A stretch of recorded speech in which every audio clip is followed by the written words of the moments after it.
umaga po sa ating lahat. I now call our 29th regular session to order.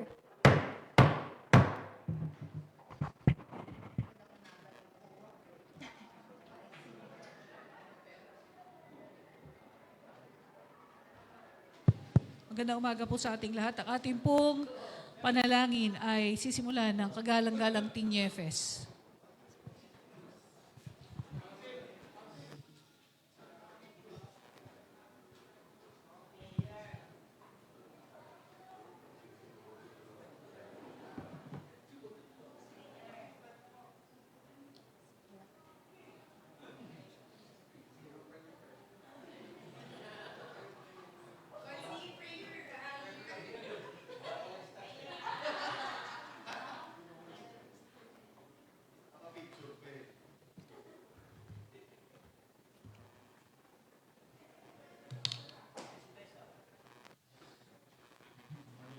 Iyuko natin ang ating noo upang manalangin.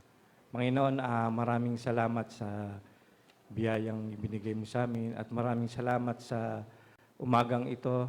At sana po ang buong sanggunian sa pangunguna ng ating Mayor Bibiason, Vice Mayor Pani Tebes, Congressman Jimmy Presnedi ay bigyan ng taus-puso na pagtulong sa ating mga kababayan. Ito po ang samot na langin na may kababaang loob. Amen.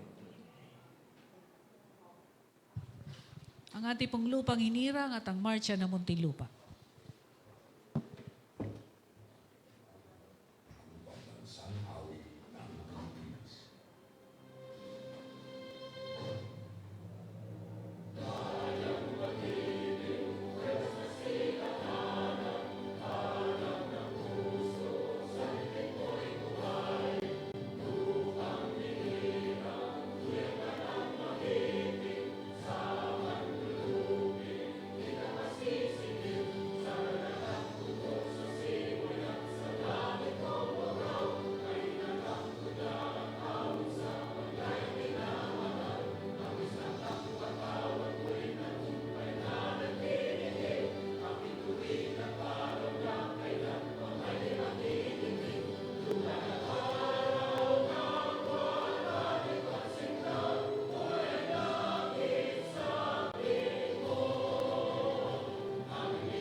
Ating pong councilor screen.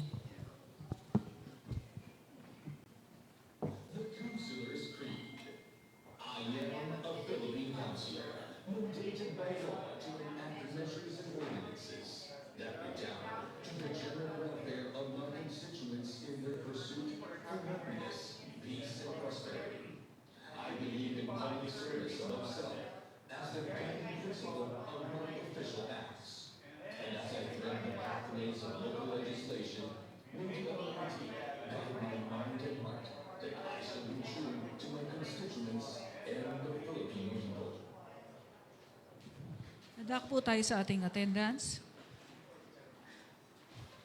Galang-galang Attorney Alexon Diaz, galang-galang Attorney Raul Coro, galang-galang Attorney Rachel Catrial Ann Arsiaga Molina, galang-galang Konsehal Pati Kati Bongkayaw, galang-galang Jedediah Presnedi, galang-galang Walter Rasilia, galang-galang Ting Yefes, galang-galang Amanda Jane Camilon, galang-galang Attorney Reggie Ann Landrito, galang-galang Engineer Mamerto Sevilla Jr., galang-galang Konsehal K. Anrong Gavilla, galang-galang Francis Ian Bagatsing, galang-galang Engineer Arlene Hilapo, galang-galang Marisha Limar Baez Reyes, galang-galang Rodolfo W. Moldes Jr., galang-galang Cornelio Martinez, galang-galang Allen Ampaya, galang-galang Engineer Jonas Angelo Abadilla. Mayroon pong sapat na bilang. Tayo po ay may sapat na bilang, tayo po ay magpapatuloy. Titibayin po natin ang katitikan na ika-28 regular na pulong.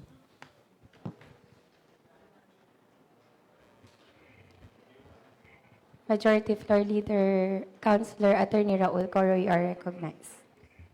Maraming salamat po, Madam Presiding Officer, at magandang umaga sa atin lahat. Kung wala na hong pagbabago sa katitikan ng nakaraang pulong, hinihiling ko po na ito ay atin ang pagtibayin. There is a motion to approve the minutes of our previous regular session, seconded by Councilor Shasha Baez Reyes. Hearing no objection, the motion is approved. Para po sa ating unang basa, ang sumusunod po ay sangguniang proposed resolution number 1.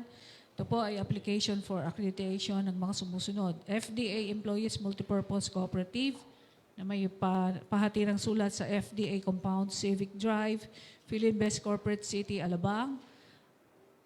Madam Presiding Officer, the same is referred to the Committee on Livelihood and Cooperatives chaired by the Honorable Councilor Cornelio Elliot Martinez.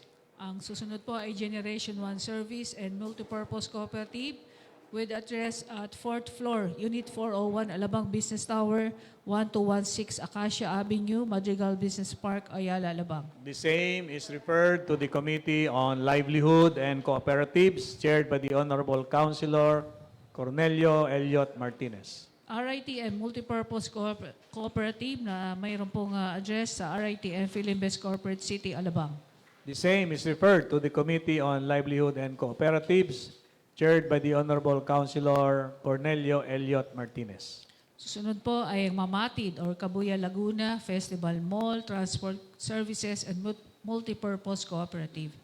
The same is referred to the Committee on Transportation chaired by the Honorable Councilor Ting Niepes. Philippine United Truck Owners Service Cooperative may address sa Unit 214 to 215, second floor, Commerce, Alabang Commerce Avenue, Corner East, Asia Drive, Philinvest Corporate City, Alabang, Muntinlupa The City. same is referred to the Committee on Transportation headed by the Honorable Councilor Ting Niepes.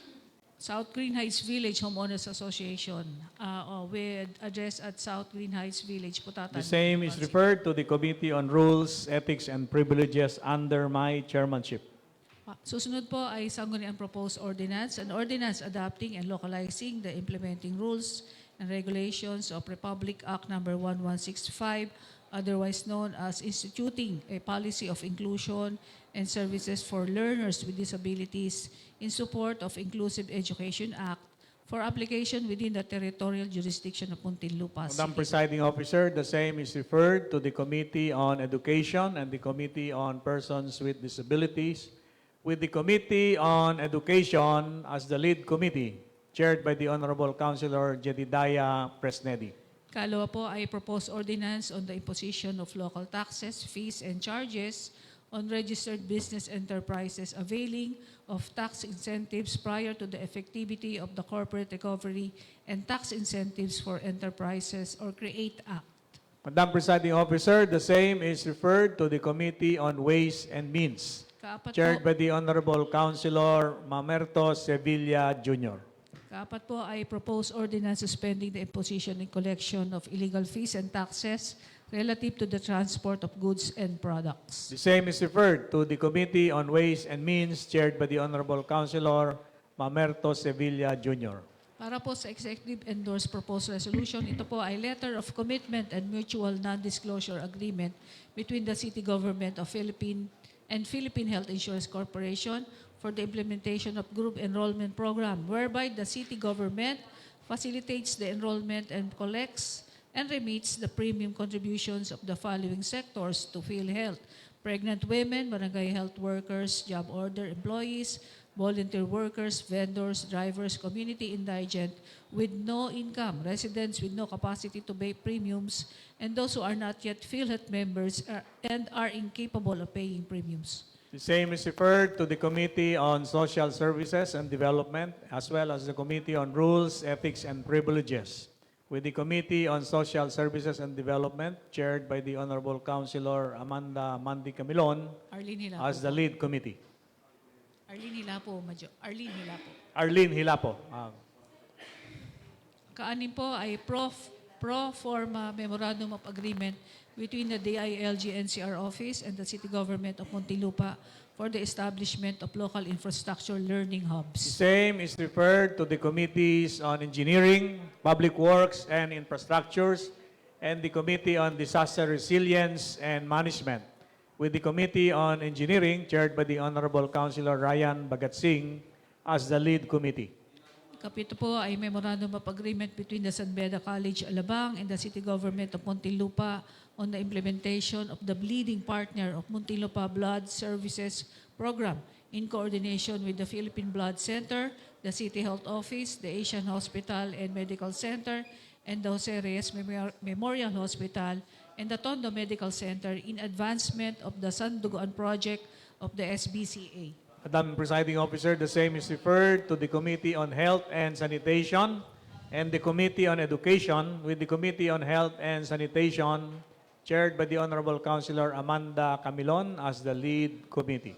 Ikawalo po ay amended and restated memorandum of agreement between Philinvestland Incorporated and the City Government of Muntinlupa on the extension of the use of retail space within the historical BPS Administrative Building, now part of the Festival Mall Alabang, for the operation of the Tourism Information Office.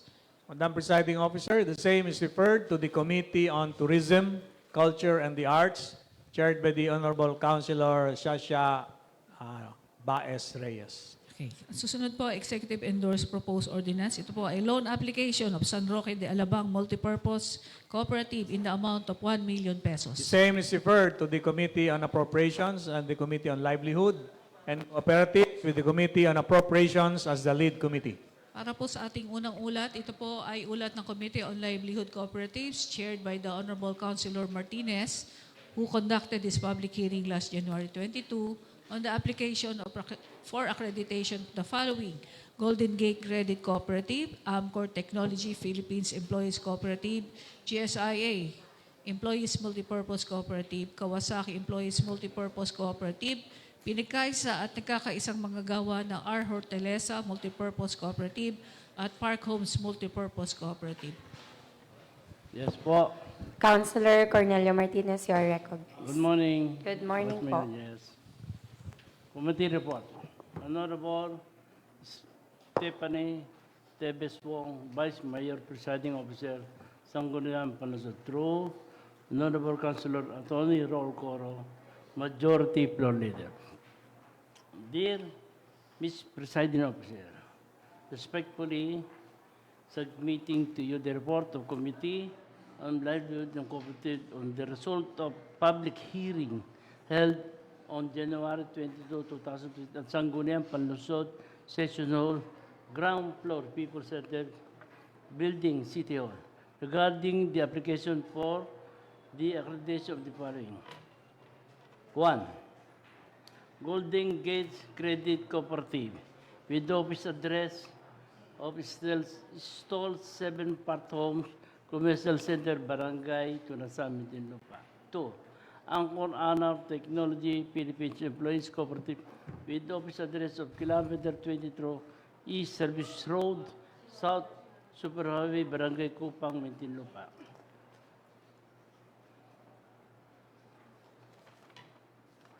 3. G Asia Employees Multipurpose Cooperative with office address of 10 floor Roll Tower Madrigal Business Park, Barangay Ayala, Alabang, Muntinlupa City. 4. Kawasaki Employees Multipurpose Cooperative with office address of Kilometer 23 East Service Road, Barangay Kupang. 5. Pinagkaisa at magkakaisang magagawa ng R. Hortolesa Multipurpose Cooperative with the office address at 329 ground floor, Vivo Building, National Road, Barangay Alabang, Muntinlupa. 6. Parkcom Multipurpose Cooperative with the office address of Central Park, Golden Gate Avenue, Park Homes, Barangay Putatan, Nasa Attendance. Gagalang-galang ng Pangulo. Pinagpapaliban na po ang pagbasa ng attendance. Kahilingan na ipagpaliban ng pagbasa ng attendees, pinangulan po ni Councilor Attorney Reggie Landrito. Hearing no objection, ang nasabi po kahilingan na atin pong pinagtitibay. Documents submitted. Application for the accreditation duly accomplished, denotarized. 2. Both resolution and duly approved by the organization concerned and notarized. 3. Cooperative Development Authority. Mayor's Permit Business License in Muntinlupa City. Constitution and Bylaws. 6. Proposed objection of the organization cooperative. 7. List of officer and member of the complete address and contain number. 8. Plans, programs, and projects. 9. Financial data of the organization and accomplished report. Discussion. The City Cooperative and Development Office endorsed the requirements and enumerated under the original number 05-0402B, the Sangguniang Palusot for accreditation of the above-mentioned cooperative. 2. The committee found the above-mentioned cooperative comply with all the requirements under the said ordinance, including prior endorsement from the Barangay Council and concerned through resolution. 3. One of the preliminary objectives of the above-mentioned cooperative to help improve in quality of life and members and officers. 4. The above-mentioned cooperative have their own project and prepare for the benefit of their members and their communities, such of lending, credit, and businesses. 5. One of the person who they are applying the accreditation to be one of the beneficiary and to be part of any activities program and project implemented by the local government of Muntinlupa. 6. The City Cooperative Office recommended the amendment cooperative to grant accreditation of the following reason. A. Complete document of requirements of the Sangguniang Panlusod Ordinance. B. Good standing cooperative. C. Partner of the City Cooperative Muntinlupa for all program projects, service and activities. Willing to attend training and seminar conducted by the City Cooperative Office. 7. The addition of the said acknowledged above-mentioned cooperative have is relevant work of helping the city of communicating the project to empower the employees by their program. 8. The chairman clearly started the queries of today employees, cooperative and livelihood group. The instance of being acknowledged by the City Council and privilege being as a part of the even ground city of Muntinlupa.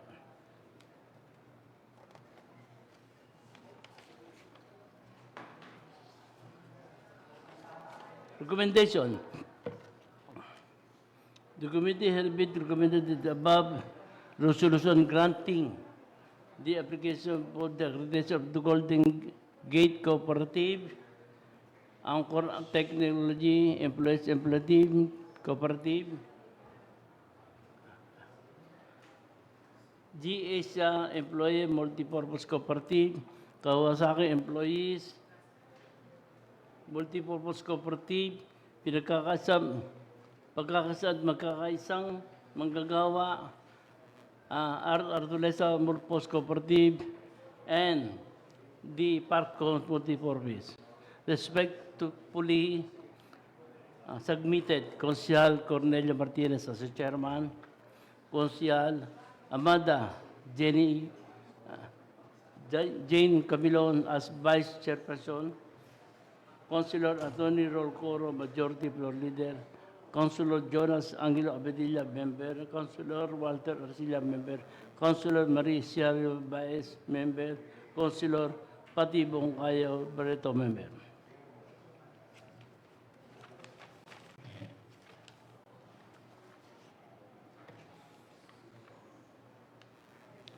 Gagalang-galang na Pangulo, hinihiling po na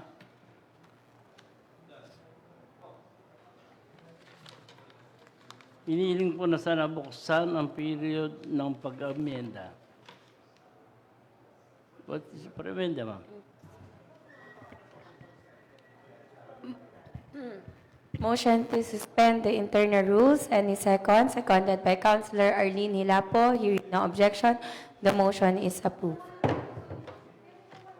Kung wala na pong nais na mag-amyenda, hinihiling ko po na sarado ang punto ng pag-amyenda.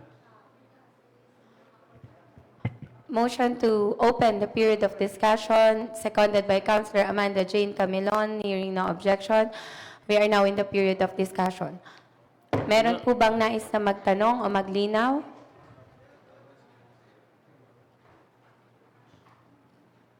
Wala pa. Okay po, kagalang-galang na po nung ulo. Hiniling ko po na dumako na tayo sa punto ng pagpapatibay. Kagalang. Sa punto, yun. Yes, yes. Kahilingan po na tapusin ang period of discussion na tayo po ay dumako sa punto ng pag-amyenda, seconded by Councilor Shasha Baez Reyes. Hearing no objection, the period of discussion is now closed. Tayo po ngayon ay nasa period of amendment. May nais po ba na mag-amyenda? Wala na pa. Dumako na po tayo sa pagbubutuan po ng ano. Motion to close the period of amendment at pagtibayin na po ang ating pong mga resolusyon. Pinangalan po ni Councilor Pati Katibong Kayao. Hearing no objection, the period of amendment is now closed. All those in favor of the said resolutions, 4 resolutions, 6 resolution, please raise your right hand. Sangayon po sa ating buluwagan, sina Consiel Martinez, Landrito, Sevilla, Moldes, Baez, Ampaya, Rongavilla, Magatsing Hilapo, Bongkayaw, Arcilla, Camilon, Coro, Presnedi, Arsiaga, at Niefes. Lahat po nang narito ay sangayon. Dahil ang lahat po ng narito ay sumasang-ayon, ang mga nasabi pong resolusyon ay atin na pong formal na pinagtitibay. Kalawa po ay ang ulat ng Committee on Education chaired by the Honorable Councilor Jedediah Presneri, who conducted his public hearing last January 22, 2026 on the Memorandum of Agreement with the Department of Economy, Planning and Development for the implementation of innovation grant in the amount of 7,500,000 pesos for the Colegio de Muntinlupa's AI-driven 360 degrees fire detection, and semi-autonomous response system for the Urban Communities Project. Councilor Jedediah Presnedi, you are recognized. Maraming salamat po, Ma'am Presiding Officer. Hiniling ko po na mabasa na po ang committee report. You may proceed. Thank you po. January 26, 2026, committee report, Honorable Stephanie Teves Wong, City Vice Mayor, Presiding Officer, City Government of Muntinlupa, through Honorable Attorney Raul Arcoro, City Councilor, Majority Floor Leader.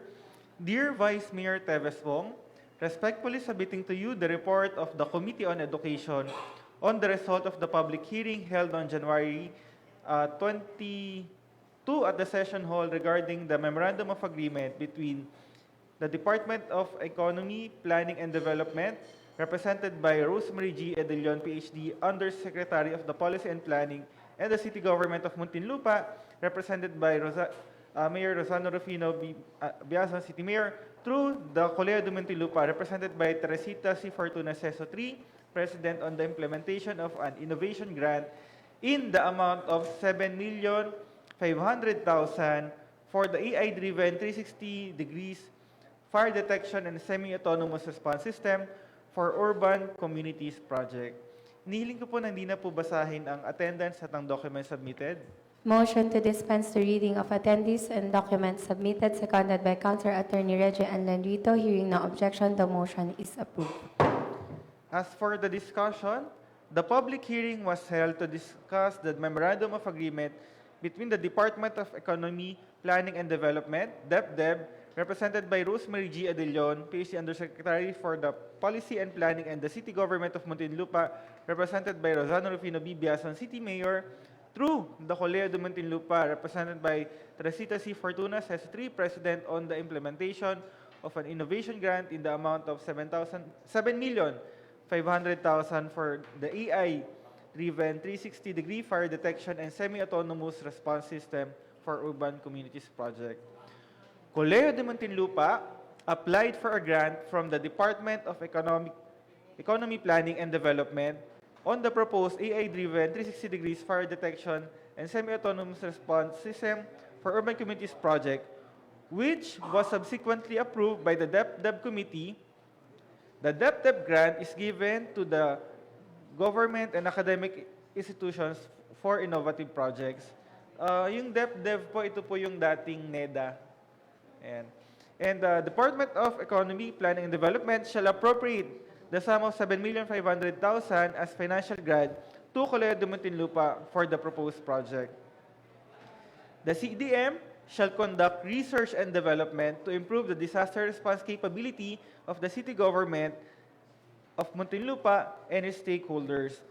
The project shall include the use of thermal camera, drone technology, and artificial intelligence. The product and system that will be developed by the CDM may be commercialized for use in the Philippines. The DepDev mentioned that there are several categories such as defense and security that are considered for the grant. Other grant recipients include DOST-MIRDC and Mindanao State University. New proposals may be sent next year. And the Memorandum of Agreement finds basis in the Section 21 of Republic Act Number 11293, otherwise known as the Philippine Innovation Act, which establishes an innovation fund from which the herein grant is based on. The City Legal Office proposed that the venue for dispute resolution or legal action be in Muntinlupa City, which the DepDev responded that they will look onto it, as other organizations have requested for a change in the venue of dispute resolution. And the City Legal Office has no legal objection on the said Memorandum of Agreement, subject to compliance with the pertinent budgeting, procurement, accounting, and auditing rules and regulations, with the provisions of RA 12009 on any procurement activity. As for the recommendations, Ma'am Presiding Officer, the committee hereby recommends to adopt a resolution authorizing the City Mayor, Rosano Rufino B. Biazon, in behalf of the City Government of Muntinlupa, through the Colegio de Muntinlupa, represented by Teresita C. Fortuna, CESO 3, President, to enter into and sign a Memorandum of Agreement with the Department of Economy, Planning and Development, represented by Rosemary G. Edelion, PhD, Undersecretary for Policy and Planning, on the implementation of an innovation grant in the amount of 7,500,000 for the AI-driven 360 degrees fire detection and semi-autonomous response system for urban communities projects. Respectfully submitted, Councilor Jedidiah R. Presnedi, Chairman, Committee on Education, Councilor Attorney Reggie Ann Landrito, Vice Chairman, Councilor Attorney Raul Arcoro, Majority Floor Leader, Councilor Marisha Limar Baez Reyes, Member, Councilor Francis M. Bagising, Member, Councilor Rodolfo W. Moldez Jr., Member, and Councilor Jonas Angelo Abadilla, Member. Ma'am Presiding Officer, hiniling ko po na masuspend po ang internal rules para po makapagtungo na po tayo sa period of discussion. Motion to suspend the internal rules and open the period of discussion, seconded by Councilor Attorney Reggie Ann Landrito. Hearing no objection, the motion is approved. Maraming salamat po, Ma'am Presiding Officer. Bale, in summary po, ang CDM po ay nag-submit po ng proposal sa DepDev. Ito po yung dating NEDA. At nag-grant po yung kanilang proposal ng amount ng 7,500,000. At kinakailangan po nilang ma-execute itong Memorandum of Agreement para po ma-transfer po yung pondo sa Colegio de Muntinlupa. So, yun po. Kung meron po nais magtanong, bukas po tayo para sa sumagot. Kung wala, Councilor Mameto Sibilya Jr., you are recognized. Tayo po ay nasa period of discussion. Maraming salamat po, Madam Presiding Officer. Sa puntong nakikinig po ako nung kanyang discussion and this recommendation, lumalabas na makikinabang ang city. Parang lumalabas, ito ay isang grant, no? 7.5 million. Ang akin lang pong is, baka pwedeng in layman's term, maipaliwanag ng ating sponsor. Ano ba yung nakalaman doon sa programa? Kasi pag tinignan po ninyo itong discussion, it will benefit the peace and order the situation or yung kahandaan natin sa Muntinlupa. Ano po ang kaugnayan doon sa CDM, no? Saan po papasok yung ni-request ng CDM na grant na to para doon sa estudyante in relation, yan, no? Doon sa project na AI-driven 360-degree fire detection and autonomous response system for urban communities. May paliwanag po ng ating tagapagpanukala. maraming salamat po, Ma'am Presiding Officer. Maganda po yung katanungan. At nandito po sa ating screen, sa projector po, ay ang presentation po na binigay po ng Colegio de Muntinlupa. Ang title po nito, yung mas pinaikli ay AI Sunog Project or sa pinaikli, para mas maganda Ay, sunog. pakinggan, ay sunog yung AI po niya. So, next po. So, dito po sa project po na ito, pinakita po nila yung process sa PowerPoint. Next slide. Ito po yung 5 objectives po nila. Mapping, scenario requirements, core system development of 360 monitoring unit, system integration, communication and decision support, drone-based validation and response, and deployment testing and LGU adoption. Next slide po. So, sa discussion po namin, maglalagay po ng mga thermal cameras sa 3 lugar po dito sa Muntinlupa. At after po no sa paglalagay ng thermal cameras, magkakaroon po ng magve-verify na drone.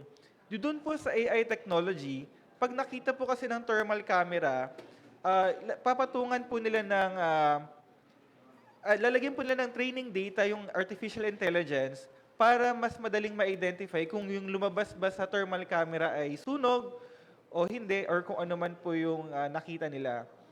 Ayun po. And isa po sa nabanggit po dito, yung integration.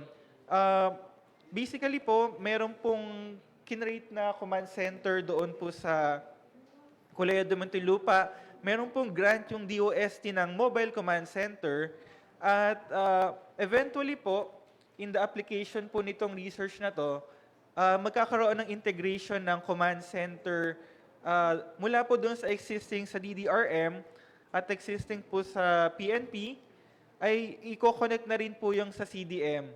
So mas madali po yung batuhan po nila ng data and information. Lalo na po na mahalaga yung oras sa mga panahon po na may sunog. Next po. So, ayan po, ito po yung diagram na ipinapakita po na yung Colegio de Muntinlupa ay makikipag-cooperate po sa city government at other stakeholders po. At magkakaroon po ng hiring po ng personnel.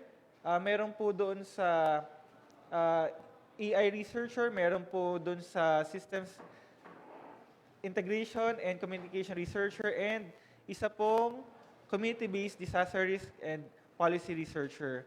And ang Colegio de Muntinlupa po ay lalagay rin po ng 3 staff mula po sa CDM.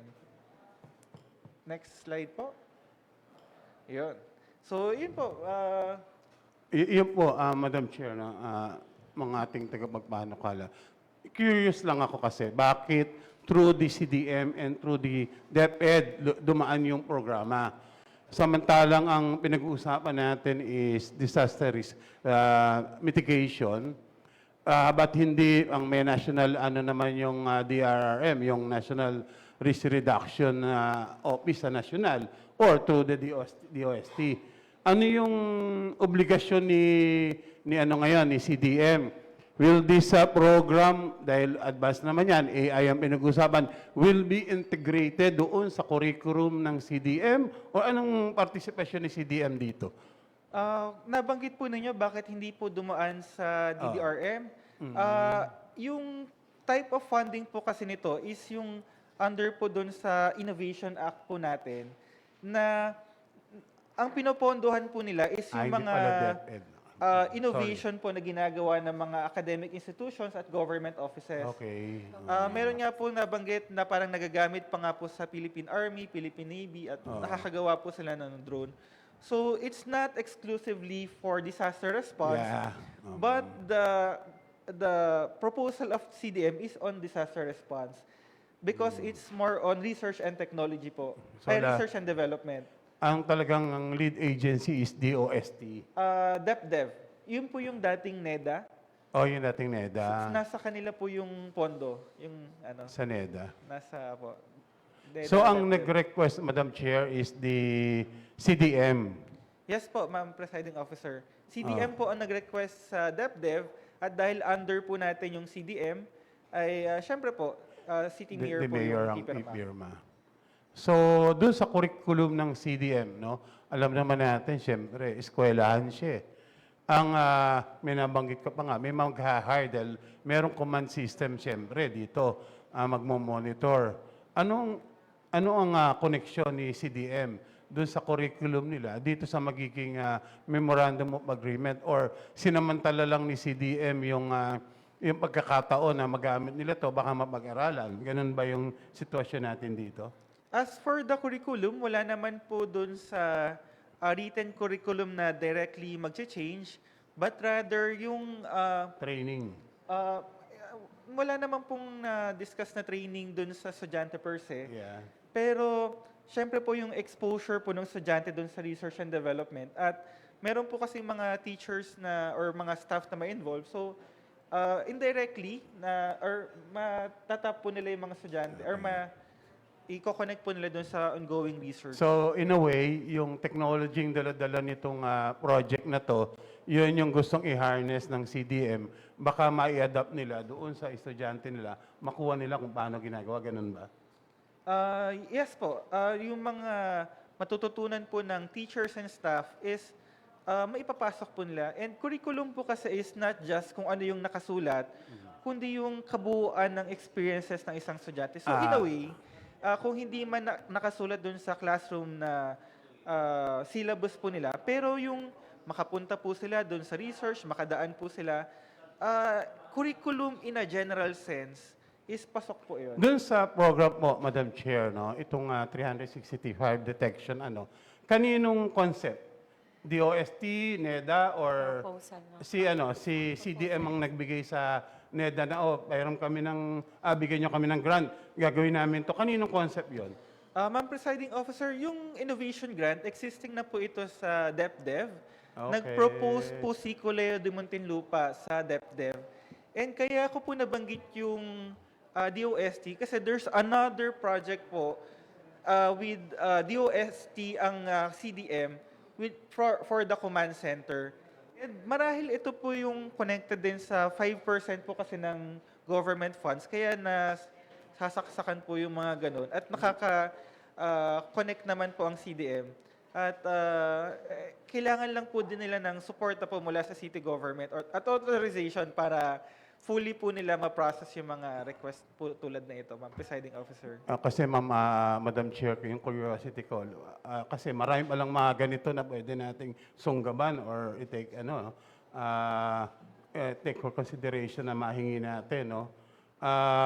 Meron bang ibang syudad or bayan na gumagamit na ng ganitong technology para doon sa kanilang risk reduction actions?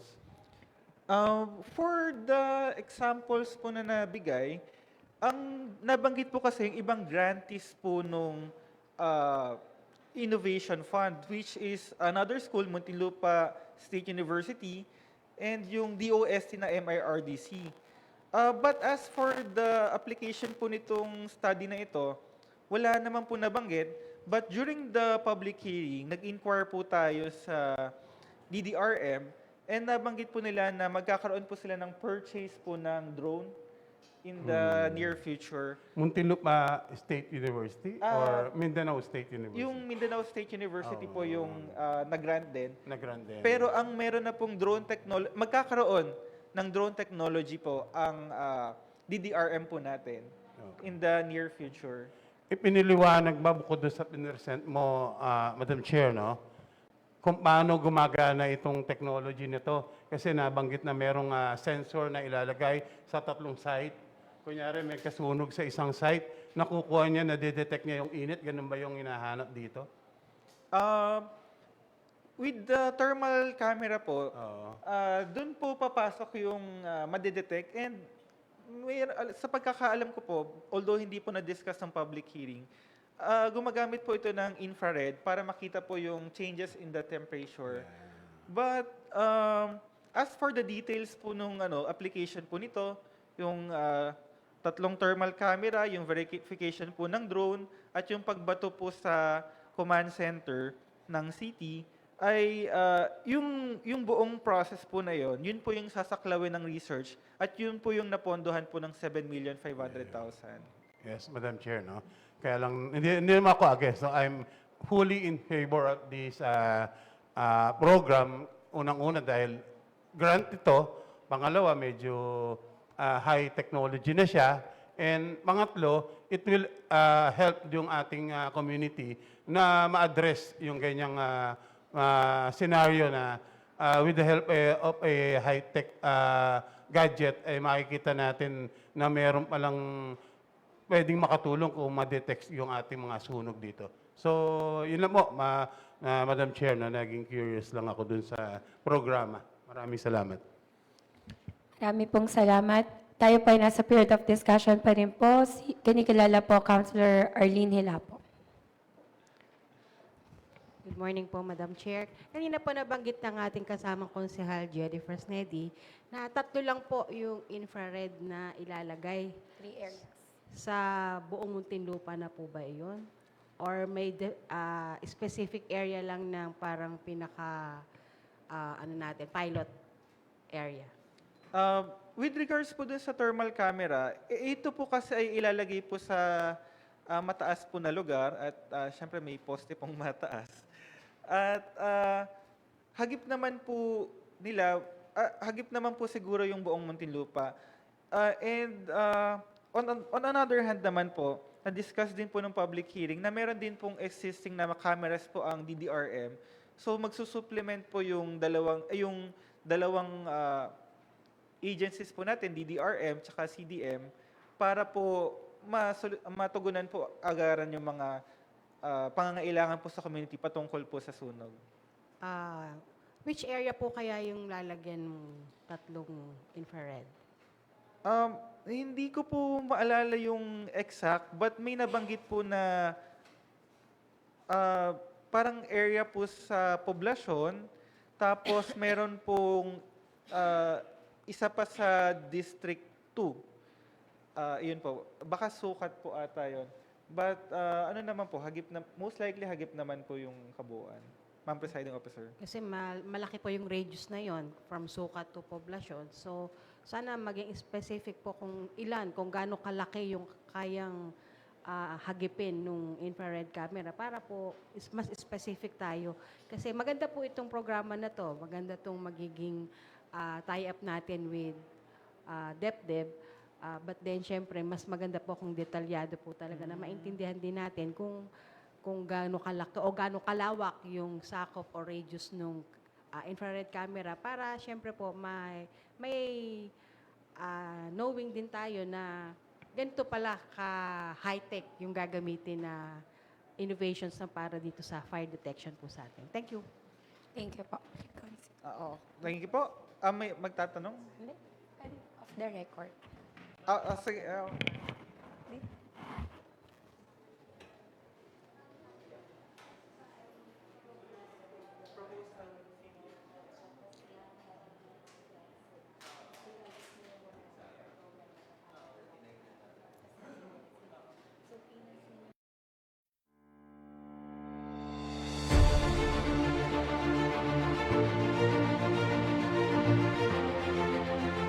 Tayo po ay nasa period of discussion pa din. Meron po bang nais na magtanong o maglinaw?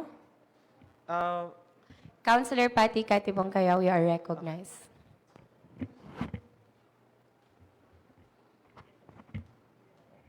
Hello, and good morning, Madam Presiding Officer.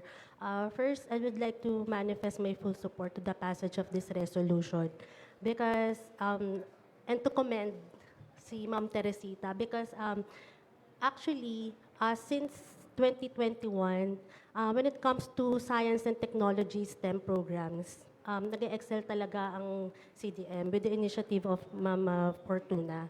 In fact, may mga pinapadala tayong mga estudyante from CDM sa ibang bansa, diba? When it comes to robotics, and we have received awards since 2021, no? When it comes to robotics. So, I would like to manifest my full support for the passage of this resolution. Though may gusto lang akong maklarify siguro, mabigyang linaw doon sa nabanggit ng kasama natin ni Consehal Metong, bakit hindi dumaan itong MOA directly with CDM?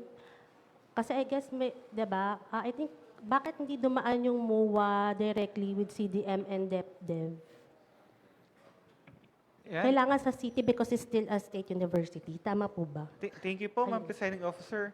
As kung bakit po nakalagay po rito na si Mayor po yung ino-authorize natin at hindi po si Ma'am Fortuna, sabi po kasi sa local government code na yung mga dito sa local po, kailangan ng city mayor po yung pipirma.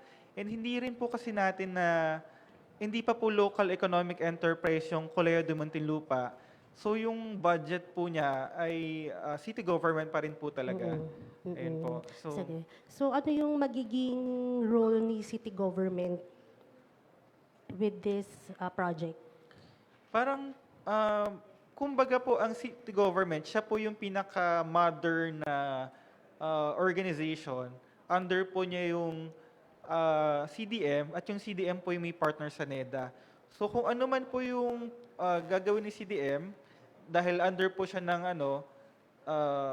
ng CityGov, is ultimately dapat yung CityGov po yung may say po doon. And just in case na for sure naman maganda yung magiging output nito mag-progress, yung research, yung ownership or copyright nung magiging part ng research, nakalagay sa MOA natin na sa atin yon sa CDM. I-double check ko lang po doon sa MOA.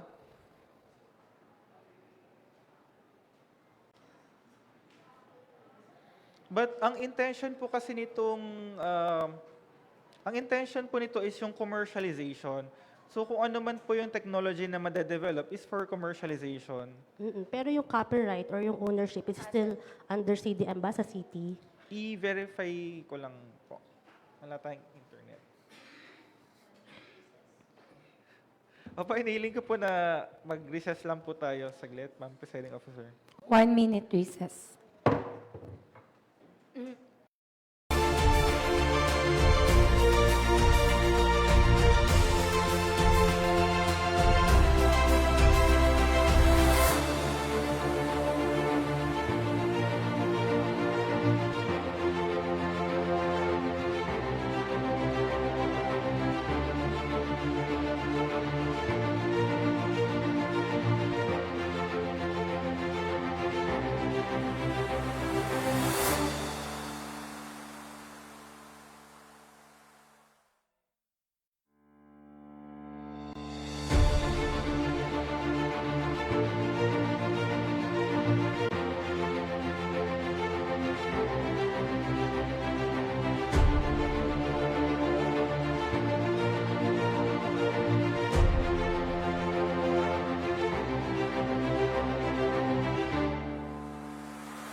Officer. At ayon po sa Memorandum of Agreement, dito po sa Section 9, basahin ko po. Number 1, the parties shall retain ownership of their respective intellectual property. Nothing in this agreement shall be construed or interpreted to assign or transfer any right, title, or interest to the said intellectual property. And number 2, all intellectual properties produced and or used in the course of the implementation of this agreement shall be subject to RA number 8293, otherwise known as the Intellectual Property Code of the Philippines, as amended and its implementing rules and regulations, the applicable provisions of the Civil Code of the Philippines, and other relevant laws such as, but not limited to, RA number 9168, otherwise known as the Philippine Plant Variety Protection Act of 2002, RA number 8792, otherwise known as the Electronic Commerce Act, RA number 10055, otherwise known as the Philippine Technology Transfer Act of 2009, and RA number 8371, otherwise known as the Indigenous Peoples Act of 1997. So, yun po yung mga provisions po, Ma'am Presiding Officer, patungkol po sa intellectual property. Apa. And I'm happy to hear po na yung ownership or intellectual property ng research na to will be under the CDM because just in case na mag-push through, which I believe na magpo-push through siya and looking forward din talaga na magamit siya commercially dahil naniniwala po ako sa CDM. So, yun pa. Thank you po. Yun lang. Marami pong salamat, Councilor Patty Catibong Kayaw. Tayo pa ay nasa period of discussion pa din po. Meron pa po bang nais na magtanong o maglinaw? Ma'am Presiding Officer, kung wala na pong nais na magtanong, hinihiling ko po na magtungo na po tayo sa period of amendment. Motion to close the period of discussion, seconded by Councilor Attorney Reggie Anlandito. Hearing no objection, the period of discussion is now closed. We are now in the period of amendment. Thank you po, Ma'am Presiding Officer. As for the period of amendment, hinihiling ko po na lahat po ng boboto in favor ay mailagay po as sponsor po ng nasabi pong ordinansa. At makatabi ko po si Consehal Dado Moldes, co-chair, joint committee po yung ginawa po nito. At ganun din po, yun po, iniling ko po na ma-approve po yung nasabing amendment. Any second on the proposed amendment, seconded by Councilor Dado Moldes. Hearing no objection, the said amendment is approved. Ma'am Presiding Officer, kung wala na pong nais mag-amenda, hinihiling ko po na maipasa na po natin ang nasabing resolusyon. Mapagpatibay po. Motion to close the period of amendment, seconded by Councilor Attorney Reggie Anlandito. Hearing no objection, the period of amendment is now closed. All those in favor on the said resolution, please raise your right hand.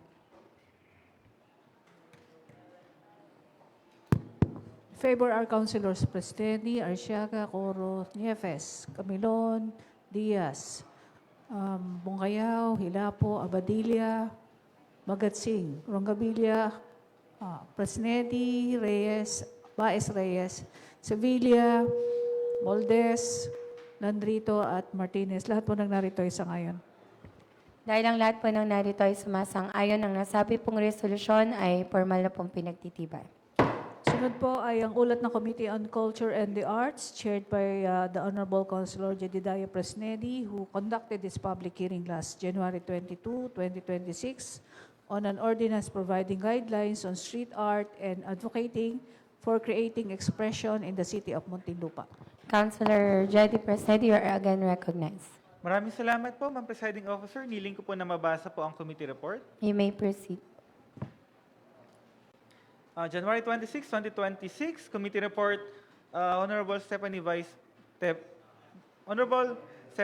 Wong, City Vice Mayor, Presiding Officer, City Government of Muntinlupa through Honorable Attorney Raul Arcora, City Councilor, Majority Floor Leader, Dear Vice Mayor Teves Wong, respectfully submitting to you the report of the Committee on Culture and the Arts on the result of the public hearing held on January 8, 15, and 22 of 2026 at the Sangguniang Panglungsod Session Hall regarding the proposed street art ordinance.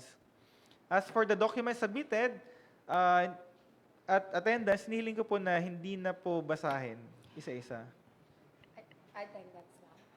Yung and documents submitted. Motion to dispense the reading of attendees and documents submitted, seconded by Councilor Attorney Reggie Anlandito. Hearing no objection, the motion is approved.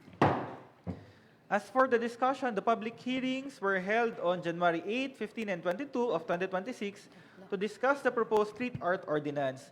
The first public hearing was focused on the regulations and processes on the application of permit for the creation, protection, and preservation of art in public spaces. The second public hearing was focused on the freedom of expression. There was extensive discussion on the appreciation of art and freedom of expression. The third public hearing is the line-by-line discussion of the provisions and changes that were made to reflect the discussion. Details that are not specified in the ordinance shall be included in the implementing rules and regulation. The title for this ordinance was changed from street art to public art to reflect the broader scope of the ordinance. The scope are the public spaces such as parks and plazas and malls that are declared as public art spaces by the Muntinlupa City Local Culture and the Arts Council. The MCLCAC was created to Ordinance Number 18180. Those interested to create or install public art, they should secure a public art permit through the Tourism, Culture, and the Arts Department. During the public hearing, there was a discussion that the MCLCAC may create a committee to handle the review of applications. The contents of the application form and the list of documentary requirements was included in the ordinance as requested and finalized during the public hearing. Exempted in the permit are public art in private properties and temporary artwork located in public properties. Other than public art spaces, the MCLCAC may designate art expression wall where artists may express themselves in coordination with the CAD every 3 months. To protect and preserve the artwork, it may be included in the cultural mapping, and damages to the public art shall be penalized through this ordinance. It was mentioned during the third public hearing that there should be a provision on intellectual property. The ordinance provides that there should be a written agreement. However, the ordinance also provides a policy in case that no prior agreement has been made. Prohibited acts are as follows: creation or installation of public art in public spaces without valid permit, submit false, forged, or misleading information in the application of public art permit, create or display any artwork that contains hateful, violent, or discriminatory imagery targeting any individual or group based on race, ethnicity, religion, gender, sexual orientation, disability, or any similar distinction. Use of permanent or damaging materials on surfaces where only temporary or removable materials such as chalk are permitted. Install any artwork or object that obstructs the flow of pedestrian or vehicular traffic. Alter, damage, or remove existing artwork without authorization from the property owner. And next is yung penalties po natin. First offense, imprisonment of 1 to 10 days or a fine of 1,000 pesos or both in the discretion of the courts. Second offense, imprisonment of 11 to 20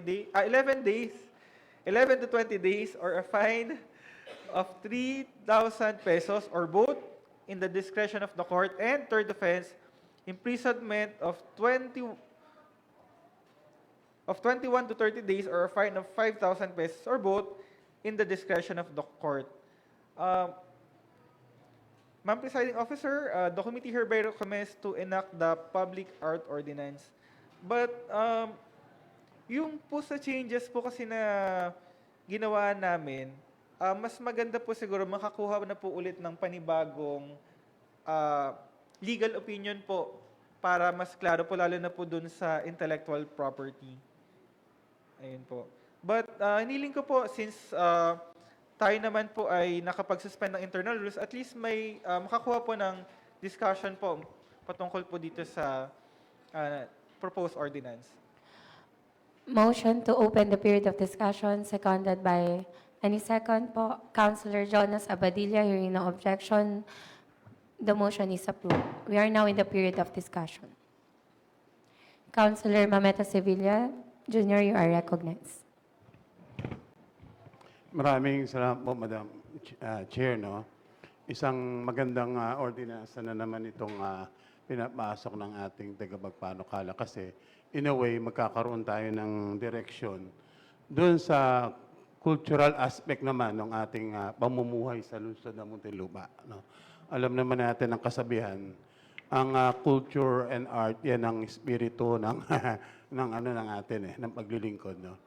Nais ko lang, may mga ilang tanong lang po ako. No? Nung ginawa po ba itong ordinansa nito, na-consider na yung ating mga mamamayan na mayroong inclination sa art. Ang tinutukoy ko, yung art society po ba ng Muntinlupa ay buo or meron bang members na kinikilala ang ating lungsod na yung grupo na merong ang inclination na ito pantungkol sa art?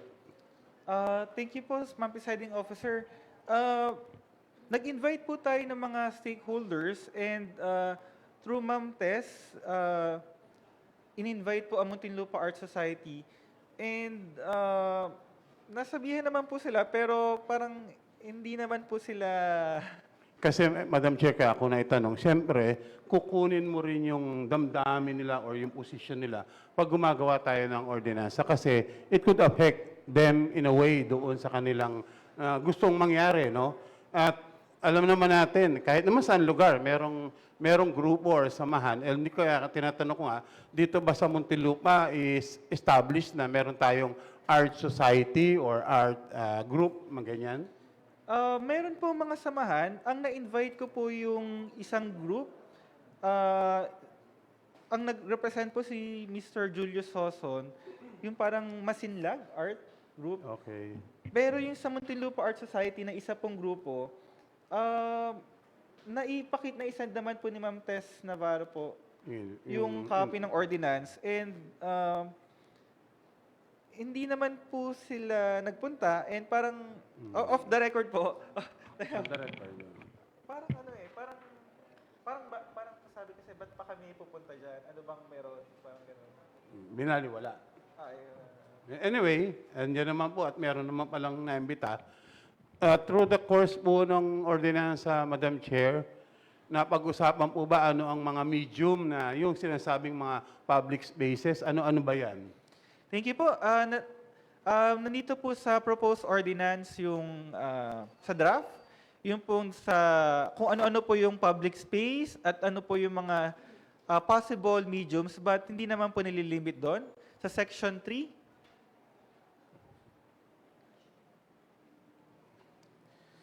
Okay po. Para po sa public art refers to creative expressions through visual arts such as art installations, chalk art, mural, and other similar forms of art in public spaces.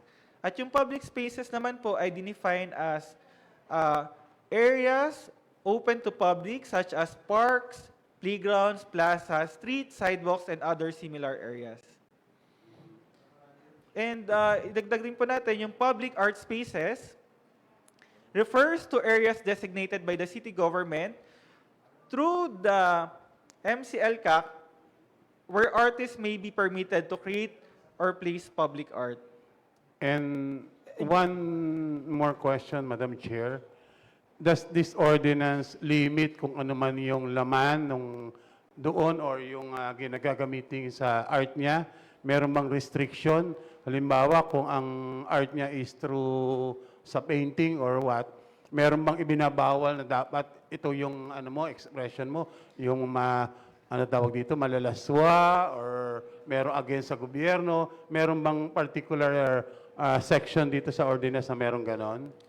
Ma'am Presiding Officer, patungkol po sa kung ano yung content, dun po sa Section 12 nakalagay yung prohibited acts. Particularly dun po sa letter C, create or display artwork that contains hateful, violent, or discriminatory imagery targeting any individual or group based on race, ethnicity, religion, gender, sexual orientation, disability, or any other similar distinction. Okay. But on the other hand din, meron po kasi tayong art expression wall na pinapalitan po every 3 months. Ito po ay based po dun sa ordinance din po ng Quezon City. Ang sabi po doon, sa art expression wall, nilagay po doon sa QC na, at ginaya naman po rito na may sarili po tayong version. The Muntinlupa City Section 10,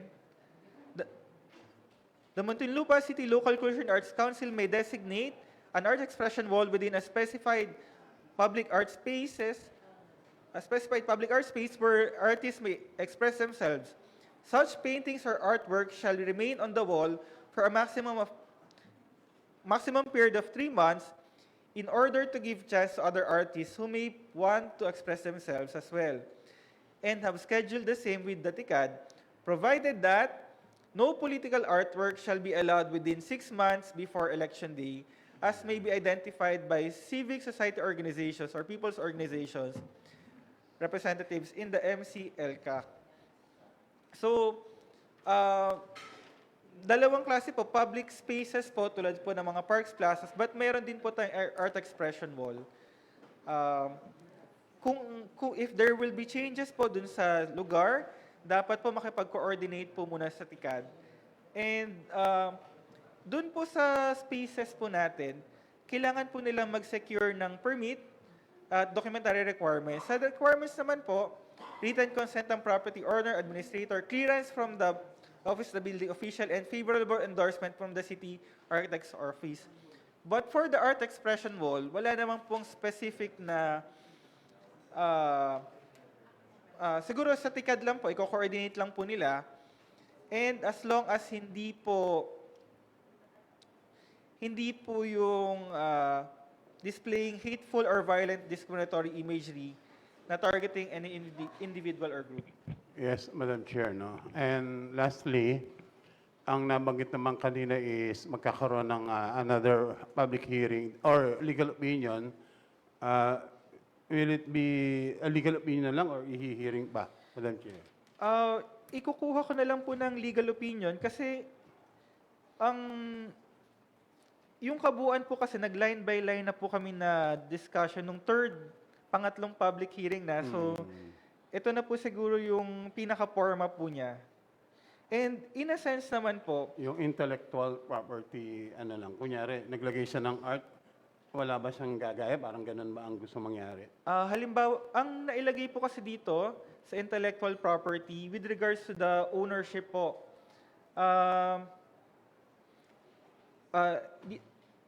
nilagay po natin na magkakaroon ng written agreement, but if wala, yung ownership po or copyright ay mananatili po sa artist at ilalicense po yung city government na gamitin po perpetual, non-exclusive, and royalty fee to display, reproduce, and publicly communicate the artwork for non-commercial, governmental, educational, archival, or promotional purposes. Use images or of the artwork in print, digital, audiovisual materials with proper attribution to artists. And ganoon din po yung moral rights na kapag ipinesend po natin ito, i-attribute po natin kung sino yung gumawa. Kapag nag-modify or restore, dapat i-inform po yung artist or representative. At yung commercial use, halimbawa po kasi nag-base po tayo dun sa artwork na yun, tapos nagbenta tayo halimbawa ng miniature na statue, or yung mural or painting inilagay sa t-shirt. So, pwede naman po yun sa makipag-usap sa artist para po dun sa sharing. Okay. Madam Chair, isa pa, no? Ano pag-uusapan kasi visual art lang ito, no? How about yung mga concert, yung mga ganun? Hindi ba na-tackle during the hearing na pwede rin isama sa gagawing ordinansa? Magandang suggestion po yun, Ma'am Presiding Officer, but with the current ordinance, more on sa visual, pag nilaglagay na po kasi tayo ng performance arts, medyo mas lalawak po. Ang gagawin ko na lang po, Ma'am Presiding Officer, ay gagawa po tayo ngayon for visual arts. Next po is something siguro maganda po may database po tayo ng artist kasi nahirapan po tayo. Yun po yung isa sa next. Then yun po sa performance arts naman. Yung mag-provide po tayo ng spaces. Kaya, Madam Chair, ko nabanggit, no? During my term as a barangay chairman, isa sa pinangarap namin doon, barangay namin meron sariling yung musical, yung mga native, no? And pangalawa, meron kaming park noon. Ina-encourage namin yung mga kantahan noon na mga luma and then yung mga tula, no? Isa sa bagay na nawawala na ngayon, kung mai-promote natin, actually kami sa Sukat, meron kaming award din ng Palangka for literature, no? Hindi lang siya na pero marami pa rin magagaling na mga ganong mamamayan natin. Kung may mga ganitong program or ordinansa tayo, may enhance yun kasi hindi naman natin pwedeng pabayaan yun. Sabi ko nga, soul ng buhay ng tao, yung paglilingkod natin, na meron tayong dapat ganun. So, sana may consider. Yun lang po, Madam Chair. Thank you po, Ma'am Presiding Officer. At napakaganda po nung suggestion. Unti-untiin po ng committee at pagtutulong-tulungan po nating City Council para makita po natin yung mga dapat pa po improve. And yun po, Ma'am Presiding Officer, dahil mayroon po, Ma'am. Tayo pa nasa period of discussion pa din po. Meron pa po bang nais na magtanong o maglinaw? Councilor Engineer Jonas Abadilla, you are recognized. Madam Presiding Officer, good morning, and to the members of the City Council. I would like to request our chairperson of the Committee on Culture to provide the copy of the draft ordinance to all the members of the City Council for further suggestions po after the legal opinion. Thank you, Madam Presiding Officer. Councilor Jedy Persedy. Okay, thank you po, Ma'am Presiding Officer. So, yun po, ultimately, before this term ends, magkakaroon po tayo ng parang a code for culture and the arts or parang heritage code po. Yun po yung goal po kapag katapos na po maisalansan. And thank you po sa mga suggestions and nire-request ko po na lay on the table po muna as we wait for the pagpasok nung legal opinion. And since nandito pa po ako sa floor, iniimbitahan ko rin po ang mga members of the City Council. This February po kasi is ang ating Arts Month. So magkakaroon po ng mga programa ang TICAD. Una po, magkakaroon po ng opening program, most likely sa museo po. At siguro i-send ko rin po yung details pag dumating na rin po sa akin. Yun lamang po at see you po at advance Happy Arts Month po sa bawat isa. Hiniling ko po na ma-defer po muna ito, itong ordinance.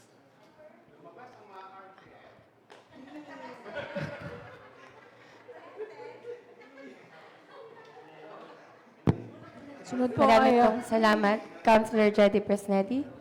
ang Committee ng Urban Poor and Housing, chaired by the Honorable Councilor Engineer Mamerto Sevilla Jr., who conducted this public hearing last January 21 on the interim financing in the amount of 810,000 to cover the cost of transferring the land title from the city government to the individual members of Habitatville Homeowners Association Incorporated. Councilor Engineer Mamerto Sevilla Jr., you are recognized. Honorable Stephanie G. Tebes Wong, Vice Mayor, Presiding Officer, Sangguniang Panglungsod, through our Honorable Majority Leader Attorney Raul Coro. Dear Vice Mayor, respectfully submitting to you the report of the Committee on Veterans. Yan. On urban poor and housing and the result of the public hearing held on January 21, 2026 at the Session Hall regarding the request for interim financing in the amount of 810,000 to cover the cost of transferring the land title from the city government to the individual members of the Habitatville Homeowners Association Incorporated.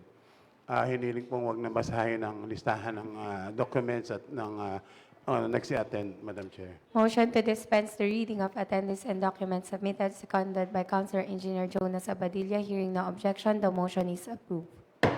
Discussion, the public hearing was held to tackle the request for interim financing of Habitatville Homeowners Association, Inc., amounting to 810,000 to cover the cost of transferring the land title from the city government to the individual members of the HOA. According to Ms. Balunsay of Urban Affairs Office, out of the 40 members of the HOA, 27 will avail the assistance for the other 13 have already processed the transfer of their land title. And this was confirmed by the President of the HOA, Mr. Joselito Valenzuela, under the HOA Resolution number 25-004. The 27 beneficiaries will pay the said loan for 30 months or 1,000 pesos per month. The Budget Office explained that the budget for this program will be coming from the interim financing for social housing provision and financial assistance and other relative activities under the other MOE of the Office of UPAW. The chairman of the committee reiterated the loan agreement assistance has no interest and they should pay their monthly obligation religiously, for the city government will have no doubt on their ability to pay. The legal office has no objection to the grant of loan assistance. Recommendation, the committee hereby recommends to adopt a resolution authorizing the city mayor to enter into a memorandum of agreement with the Habitat Bill Homeowners Association, Inc., and enact an ordinance granting the request for interim financing amounting to 810,000 to cover the cost of transferring the land title from the city government to the individual members of the Habitat Bill Homeowners Association Incorporated. Madam Chair, at this point, ang inihiling po ay dalawa, no? Isang resolution na pinapayagang pumirma ang ating mayor na sa isang memorandum of agreement with Habitat Homeowners Association sa kanilang gagawing pag-utang. And pangalawa, yung ordinansa naman ng ating sanggunian na binibigyan natin ng interim financing sa halagang 810,000. Yung Habitat Bill Homeowners Association. So, may naka-ready bang ordinansa? Subject to form and style na lang po, unahin ko muna yung ordinansa, Madam Chair. No? Ang inuutang po ay 810,000. Wala po itong Local Finance Committee resolution because this is an ongoing project. Lagi namang ginagawa natin yung nagpapautang. Kinukuha ang budget sa interim financing under ng MOE ng UPAW. Bakit po uutang? Kung matatandaan po ng karamihan sa atin, ito rin po yung samahan na binigyan natin ng resolution si Mayor na pirmahan yung partition. Ito po yung lupa ng city na binili ng 40-member association ng Habitat Bill Homeowners Association. Binayaran nila ngayon yung lupa sa city. Nabayaran na po nila, direct payment ang ginawa. After nung mabayaran, ang gusto naman ay ma-transfer individually, kaya umuutang sila uli ng 810. So, isa sa dokumentong isinabit po ng samahan, yung accountant certification galing sa kanilang private account na may kapasidad yung samahan na bayaran yung kanilang inuutang. Nabanggit po kanina sa discussion na 27 lang yung mag-a-avail ng utang dahil yung 13 ay nakayanan na po yung gastusin. Kaya ang uutang yung 27 members. So at this point, Madam Chair, subject to form and style, hiniling ko nga mabuksan ng discussion upang ang ating deliberation upang mapag-usapan ang nasabing pag-utang. Motion to open the period of discussion, seconded by Councilor K. Anrongavilla. Hearing no objection, the period of discussion is now open. Meron po ba nais na magtanong o maglinaw? Kung wala naman, Madam Chair, no, nais ko rin paliwanag sa ating mga kasama, hindi naman bago sa atin yung interim financing, pero naglagay na kami ng mga bagong security feature doon sa pagbabautang ng city kasi may mga ilang sama na medyo tumatagal yung panahon ng kanilang pagbabayad. Kaya dito sa mga bagong pinahihiram natin, nagkasundo na ang Local Housing Board at ang UPAW na mas higpitan yung doon sa pagpapahiram. No? Kaya walang tingin ko nakikita magiging problema dito dahil tinignan naman natin yung kapasidad ng pag-utang ng mga samahan. 1 minute recess.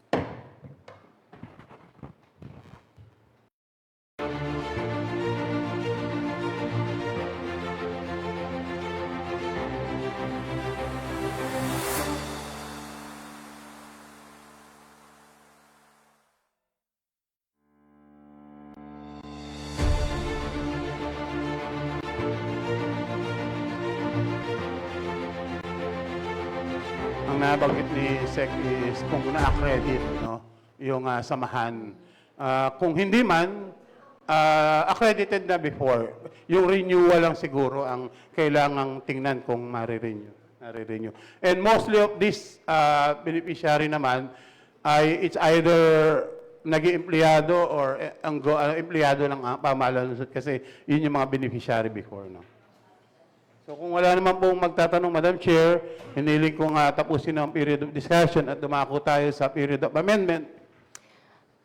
Motion to close the period of discussion, seconded by Councilor Jedediah Presnedi. Hearing no objection, the period of discussion is now closed. Tayo po ay nasa period of amendment. Normal amendment po natin, Madam Chair, kung sino ang boboto ay masamang co-sponsor sa ilalabas na ordinansa.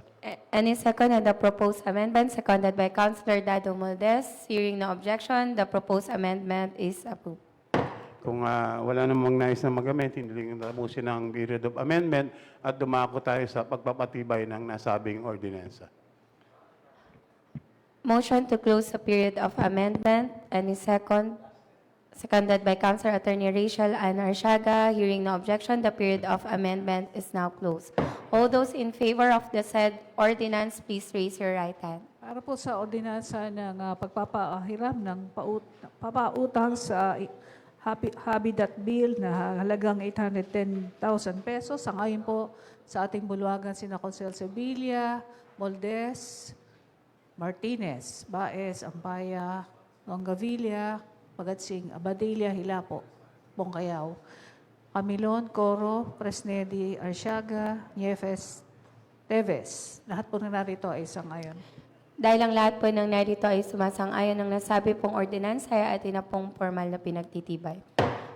All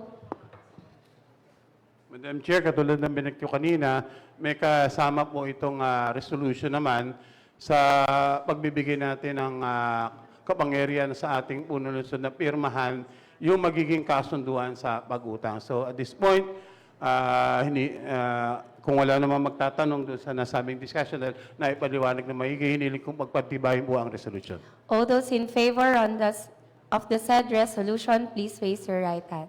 Para po sa resolution ng binibigyan kapangyarihan ng ating punong lungsod na pumasok sa interim financing, sa ngayon po sa ating bulwagan sina Konsehal Sevilla, Moldes, Martinez, Ampaya, Baez Reyes, Rongabila, Bagatsing, Hilapo, Abadilla, Bongkayaw, Camilon, Coro, Presnedi, Arsiaga, Niepes, at Diaz. Lahat po na narito ay isa ngayon. Dahil ang lahat po ng narito ay sumasang-ayon ang nasabi pong resolusyon ay formal na pong pinagtitibay. Susunod po ay ulat ng Committee on Veterans, Retirees, Elderly, chaired by the Honorable Attorney Rachel Catriel Ann Arsiaga, on the accreditation of Association of Seniors Camellia Homes Alabang 2D Incorporated at Ariza Corner, Verona Street, Camellia Homes 2D, Putatan, Muntinlupa City. Councilor Attorney Rachel Ann Arsiaga, you are recognized.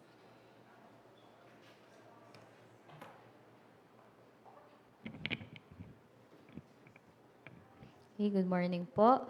Hinihiling po na mabasa na ang committee report. Kayo pa ay magpatuloy. Honorable Stephanie G. Teves Wong, Vice Mayor, Presiding Officer, Sangguniang Panlungsod. Dear Vice Mayor, respectfully submitting to you the report of the Committee on Veterans, Retirees, Elderly on the result of the public hearing held on January 21, 2026 on the application for accreditation of the civil society organization below, namely Association of Seniors Camellia Homes, Alabang 2D Incorporated. The president is Dr. Ramon S. Inso. Address is at Ariza Corner, Verona Street, Camellia Homes 2D, Barangay Putatan, Muntinlupa City. Madam Presiding Officer, hinihiling po ang pagpapaliban ng pagbasa ng list of attendees and documents submitted. Motion to dispense the reading of attendees and documents submitted, seconded by Councilor Dado Moldes. Hearing no objection, the motion is approved. Number 3, discussion. The Association of Seniors Camellia Homes Alabang 2D Incorporated submitted its requirements enumerated under DILG Memorandum Circular Number 2025-060 and Ordinance Number 040 to the Sangguniang Panlungsod. The Association of Seniors Camello Homes Alabang 2D has its own projects and programs for the benefit of their members and the communities. One of the reasons why it is applying for accreditation is to be one of the beneficiaries and to be part of any activities, programs, and projects implemented by the local government of Muntinlupa City. The representatives from the different respective concerned departments interposes no objection to grant the accreditation of the above-mentioned association. Number 4, recommendation. The committee hereby recommends to grant the application for accreditation of the civil society organization mentioned above operating within the jurisdiction of Muntinlupa City. Respectfully submitted, yours truly, the chairman of the Committee on Veteran Retirees and Senior Citizens, Vice Chair, Councilor Arlene Hilapo. Ano ba? Am I correct? Asan ba?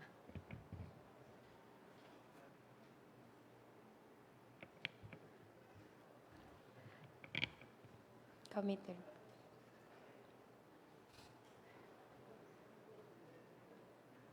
Sa committee report.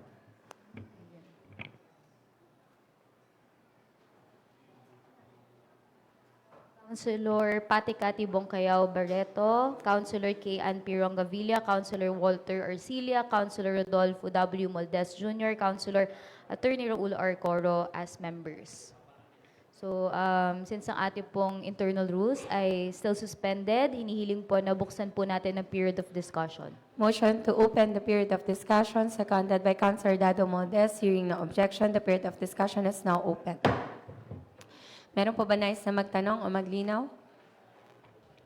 Madam Presiding Officer, kung wala na pong nais magtanong o maglinaw, hinihiling po na isarado na po ang period of discussion at magtungo po sa period of amendments. Motion to close the period of discussion, seconded by Councilor Paticati Bongcayao. Hearing no objection, the period of discussion is now closed.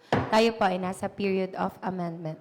So, no more po for amendments since sa ating draft resolution, doon na po ang names ng lahat ng mga councilor. So, hinihiling po na isarado na po ang period of amendments and mag-proceed po tayo sa ating pagpapatibay ng nasabing resolution. Motion to close the period of amendment. Any second? Seconded by Councilor Dado Moldes. Hearing no objection, the period of amendment is now closed.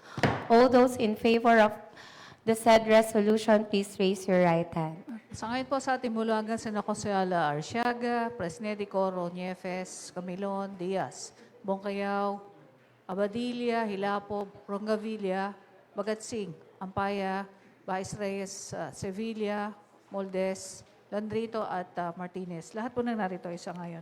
Dahil ang lahat po ng narito ay sumasang-ayon ng nasabi pong resolusyon ay formal na pong pinagtitibay. Para po sa ating unfinished business, ito po ay ang pagtatalakay ng Committee on Labor and Employment chaired by the Honorable Councilor Rodolfo W. Moldes Jr. on the Kautosang Panlungsod na inaamyendahan ang Kautosang Panlungsod bilang 2024-151 at ang kapaloob na implementing rules and regulations. Councilor Dado Moldes Jr., you are recognized.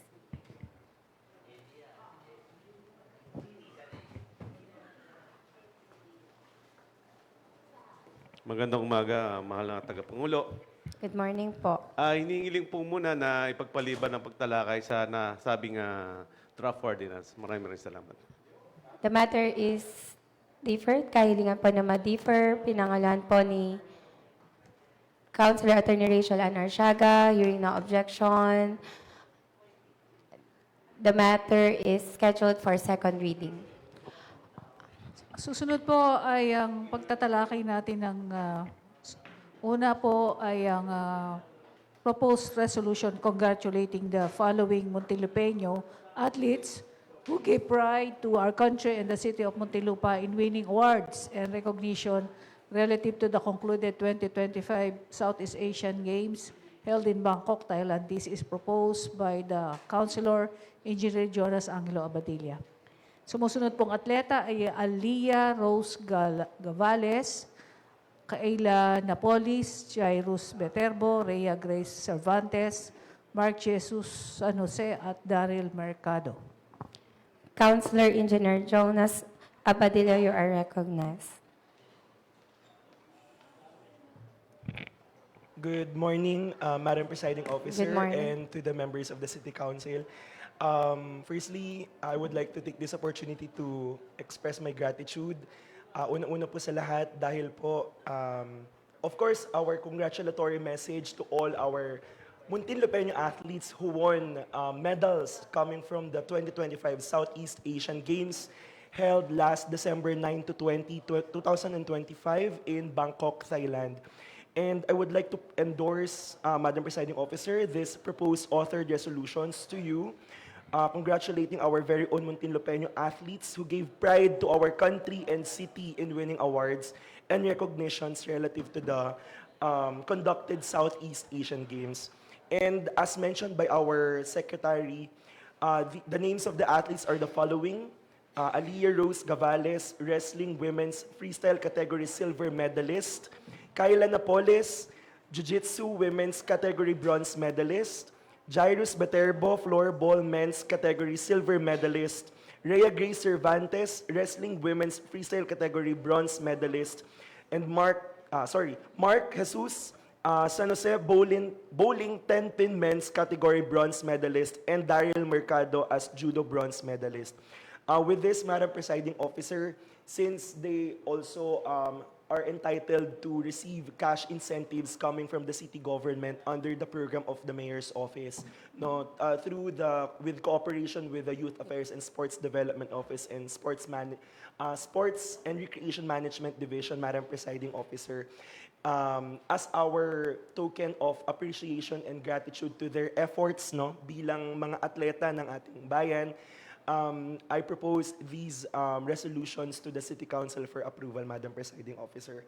Madam Presiding Officer, I move that we pass the proposed resolutions sent to the Secretariat to these athletes individually for their recognitions and awards received during the 2025 Southeast Asian Games held in Bangkok, Thailand last December 9 to 20, 2025. I so move, Madam Presiding Officer. Motion to open the period of discussion on the proposed resolution. Yes. Seconded by Councilor Engineer Mameto Sevilla Jr. Hearing no objection, we are now in the period of discussion. Meron po bang nais na magtanong o maglinaw? Councilor Sevilla, you are recognized. Madam Chair, kasi ang naka-plus is a resolution congratulating a single athlete for purposes of mabilisan. Siguro bigyan na lang natin ng blanket resolution, pero yung i-prepare na resolution individually, pagbotohan na lang ng lahatan. Councilor Jonas. Madam Presiding Officer, all the draft resolutions are already been done to individual athletes po. Kaya nga po pero yung pagpapasa, hindi na per atleta, Yes, sir. blanket na gawin nating resolution. Okay po. Councilor Jonas. Thank you, Madam Presiding Officer. With this, I move to close the period of discussion to proceed with the period of amendments. Wala na po ba nais na magtanong o maglinaw? Kung wala na po, there is a motion to close the period of discussion, seconded by Councilor, any second, Councilor Alan Ampaya. Hearing no objection, the period of discussion is now closed. Tayo pa ay nasa period of amendment. As we are already been doing, Madam Presiding Officer, I move that all of those members of the City Council who will vote in favor of these resolutions be as co-sponsors of these resolutions, Madam Presiding Officer. Any second on the proposed amendment, seconded by Councilor Engineer Arlene Hilapo. Hearing no objection, the proposed amendment is approved. Since there are no further amendments regarding these resolutions, I move that we pass the 6 resolutions individually congratulating our athletes, Muntinlupeño athletes, who won as medalists in the Southeast Asian Games. I so move, Madam Presiding Officer. Motion to close the period of amendment at pagtibayin po ang individual resolutions congratulating the Muntinlupeño athletes, seconded by Councilor Engineer Arlene Hilapo. Hearing no objection, the period of amendment is now closed. All those in favor of the said 6 resolutions, please raise your right hand.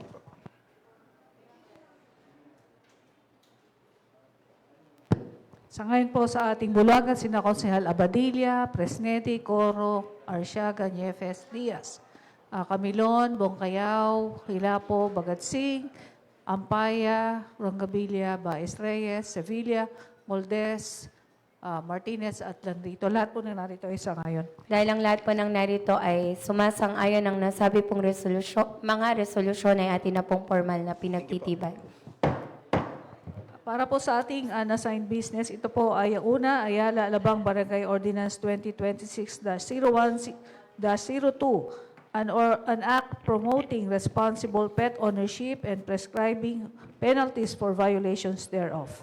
Madam Presiding Officer, this matter we will be referred to the Committee on Health and Sanitation, chaired by the Honorable Councilor Amanda Camilon.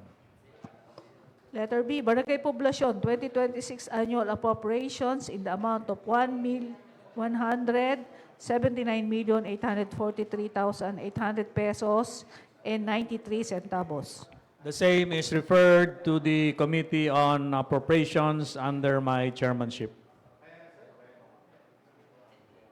Para po sa ating mga liham, isa po ito, letter from WALED, Sagusay Policy Consultancy Services, on a formal offer of technical legislative services, ordinance auditing, comparative review, IRR drafting, and enforcement framework.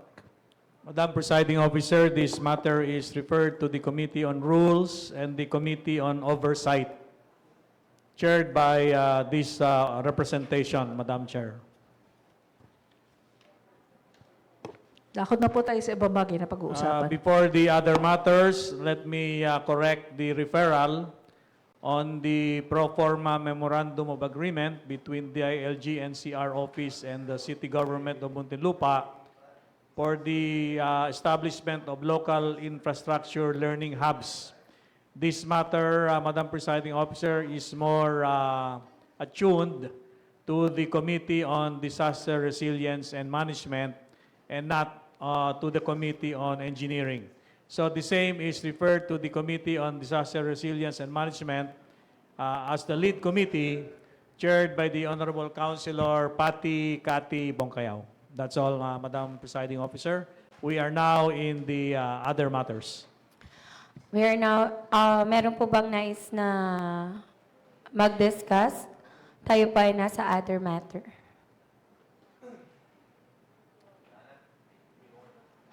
Councilor Jonas Abadilla, susunod po si Councilor Jedy Presnedi. Good morning again, Madam Presiding Officer, and I would like to inform everyone that we have a Muntinlupeño youth who is who performed and nagdala po ng pangalan ng Muntinlupa sa ika-100 anibersaryo po ng Manila Symphony Orchestra. Kasama po ang world-renowned Philippine Madrigal Singers. At siya pong Muntinlupeñong kabataan natin ay ang kaisa-isang representante po ng lungsod ng Muntinlupa dito po sa concert na ito. And I would like, as chairperson of the Committee on Youth and Sports Development, we would like to recognize his efforts as one of the members who is also a scholar of the said organization, the Philippine Madrigal Singers. And his name is Migs Barillos, coming from Muntinlupa Science High School, Madam Presiding Officer. And patunay po ito na ang kabataang Muntinlupeño ay talaga namang nakaka-proud. At saklaw po ang iba't ibang mga talento na ipinagmamalaki po hindi lamang po sa Muntinlupa kundi sa buong Pilipinas. With this, I have said, Madam Presiding Officer, I move that we pass a resolution of congratulation and recognition, Madam Presiding Officer, to Mr. Migs Barillos, a grade 12 student coming from Muntinlupa Science High School, who garnered recognition in the world-renowned Philippine Madrigal Singers 100th anniversary of the Manila Symphony Orchestra. I so move, Madam Presiding Officer. There is a motion to pass an ordinance congratulating a resolution congratulating Muntinlupeño students. Any second? Seconded by Councilor Attorney Reggie Ann Landrito. Hearing no objection, the motion is approved. Thank you po, Madam Presiding Officer.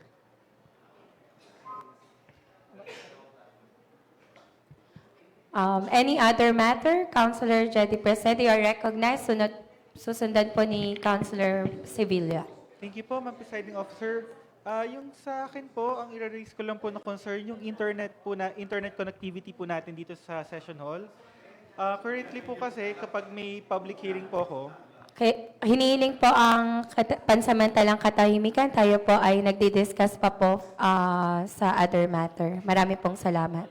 Magpatuloy po kayo, Councilor Jedy. maraming salamat po, Ma'am Presiding Officer. During public hearings po, isa po sa ginagawa ko po kapag may proposed ordinance is pina-flash po namin, tapos ina-edit po on the spot. Pag intermittent po yung internet natin, yung wifi po rito, medyo kinakailangan pa po namin mag-hotspot. So if ever po siguro, tingnan po natin if may pwede pa po tayong gawin to improve yung internet. And ngayon po, nakakonect po ako dun sa opisina po ni, ng ating po ABC President. Nakiki-wifi po ako ngayon doon. Kaya meron po akong internet access. Per minute ayun ba yung po, bayad? sana po, ma-improve po natin. Yung, Natatandaan ko po nung mga nakaraang buwan, nakaraang taon, nagkaroon tayo ng pinasang resolution na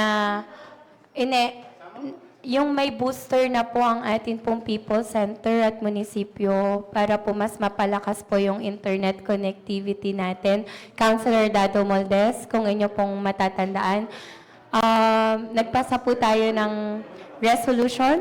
I don't know kung with Globe po ito for our internet. Yeah. Pwede po kaya nating ma-update kung ano po yung status ng booster na yon na iniligay po dito sa People Center and sa buong munisipyo. Councilor Dado Moldes, you are recognized po. Councilor, regarding po ito sa other matter ni Councilor Jedy, tama?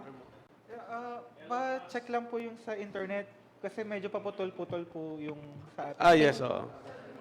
Mahal na tagapangulo, yung pong booster po natin, yun lang yung paggamit ng cellphone, hindi po sa Hindi po sa Wi-Fi. Wi-Fi. Okay, thank you very much. Marami pong salamat. Thank you po. Pero in the near future, hopefully po, maayos. Yes po. So, Councilor Sevilla, you are recognized. Madam Chair, during our breakfast meeting with the regular breakfast meeting with the executive kanina, isa sa issue na napag-usapan yung mga open spaces ng subdivisions, no, private subdivision, na hindi pa nata-turn over kaya tayo ay nagkakaproblema kung meron tayong mga executive sponsored project na gagawin.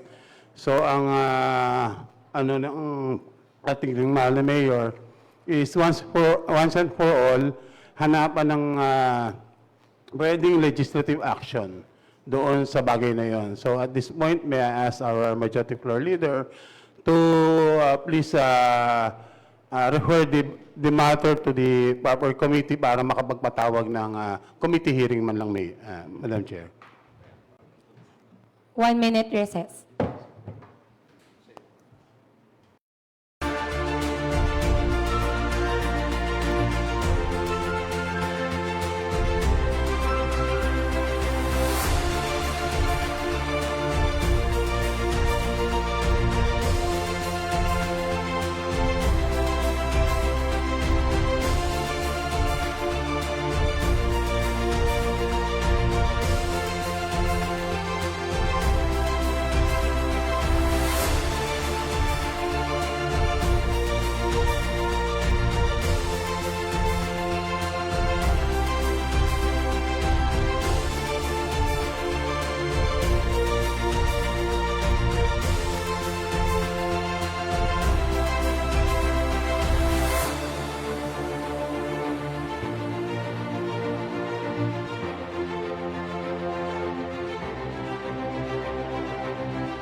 brought about by our Assistant Majority Floor Leader, the Honorable Councilor Engineer Mamerto Sevilla Jr., I would like to restate the